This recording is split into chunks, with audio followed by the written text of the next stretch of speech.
ಇವತ್ತು ಸುಳ್ಳೆಲ್ಲ ಸ್ಟೋರಿಯಲ್ಲಿ ಒಂದು ದೊಡ್ಡ ಸ್ಟೋರಿ ಹೇಳ್ತೀನಿ ಗೊತ್ತಾ. ಹಿಂಗಂದ್ರೆ ನೋಡಿ ತಿಳ್ಕೊಳ್ಳಿ. ಒಂದೂರಲ್ಲಿ ಒಬ್ಬ ರಾಜ ಇರ್ತಾನೆ. ಆ ರಾಜನ್ಗೆ 3 ಜನ ಆನೆ ಮರಿಗಳು ಮಕ್ಕಳು. ಆ 3 ಜನ ಮಕ್ಕಳಲ್ಲಿ ಮೊದಲನೇ ಮಗು ಸತ್ತೋಗುತ್ತೆ. ಸತ್ತಾಗಿದ್ದ ಮಾರನೆಗೆ 2ನೇ ಮಗು ಹುಟ್ಟುತ್ತೆ. ಗೈಸ್, ಆ 2ನೇ ಮಗು ಹುಟ್ಟಿದ್ಮೇಲೆ 2ನೇ ಮಗುನೂ ಸತ್ತೋಗುತ್ತೆ. 2ನೇ ಮಗು ಸತ್ತೋದ್ಮೇಲೆ ಮತ್ತೆ ಮೊದಲನೇ ಮಗು ಬರುತ್ತೆ. ಮತ್ತೆ ಮೊದಲನೇ ಮಗುಗೆ ಒಂದು ಹುಲಿ ಮರಿ ಹೊರುತ್ತೆ. ಮದುವೆ ಆಗುತ್ತೆ. ಆ ಹುಲಿ ಮರಿ ಮಗು ಹಾವು ಮರಿ ಆಗುತ್ತೆ. ಆ ಹಾವು ಮರಿ ಕೆಲಸ ಏನು ಗೊತ್ತಾ? ಹೋಗೋದು ಚಿರತೆ ಮರಿ ಬರೋದು ಗೈಸ್. ಚಿರತೆ ಮರಿ ಏನು ಮಾಡುತ್ತೆ? ನೆಕ್ಸ್ಟ್ ಒಂದು ಯಜ್ಞದ ಮರಿನ ಮದುವೆ ಆಗುತ್ತೆ.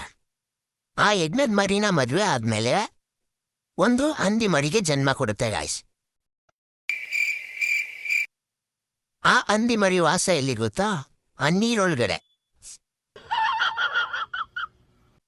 ಆ ನೀರಲ್ಲಿ ಮೀನಿರ್ತಾವಲ್ಲ, ಆ ಮೀನ್ ಏನ್ ಮಾಡುತ್ತೆ ಅಂದ್ರೆ ನೀರೆಲ್ಲಾನು ಕುಡ್ಕೊಂಡು ಬಾವಿಲಿರೋ ನೀರೆಲ್ಲ ಕುಡ್ಕೊಬಿಡುತ್ತೆ. ಇವಾಗ ಹಂದಿ ನೀರಲ್ಲಿ ಬದುಕ್ಬೇಕಲ್ವಾ? ಆ ಹಂದಿ ಏನ್ ಮಾಡುತ್ತೆ ಅಂದ್ರೆ ಹತ್ತು ಹತ್ತು ಹತ್ತು ಹತ್ತು ಆ ಬಾವಿನ ತುಂಬಿಸ್ಬಿಡುತ್ತೆ ಗೈಸ್. ಆವಾಗ ಅಲ್ಲಿರೋ ಬಾವಿಲಿರೋ ನೀರು ತುಂಬೋಗ್ಬಿಡುತ್ತೆ.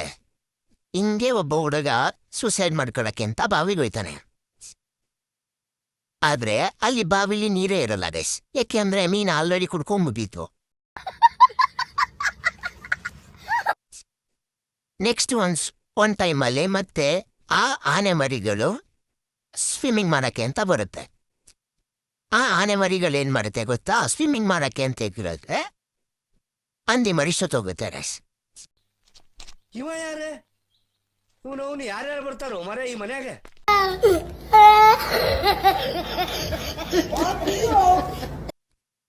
ಈ ಕಥೆಯಲ್ಲಿ ಲಿಂಕ್ ಏನಾದ್ರೂ ಸಿಗ್ತಾ ನಿಮಗೆ? ನನ್ನ ಪ್ರಕಾರ ಇಲ್ಲ ಅಂತ ಅನ್ಕೋತೀನಿ, ಯಾಕಂದ್ರೆ ಇದು ಸುಳ್ಳೇಳ ಕತೆ. ಆಮೇಲೆ ಈ ಕಥೆಯಲ್ಲಿ ಮಾರಲ್ ಆಫ್ ದ ಸ್ಟೋರಿ ಏನು ಗೊತ್ತಾ? ನನ್ನನ್ನು ನಂಬೇಡಿ, ಯಾರು ನಂಬೇಡಿ, ಈ ಕತೆ ಎಲ್ಲ ಬರೀ ಸುಳ್ಳು ಗೈಸ್.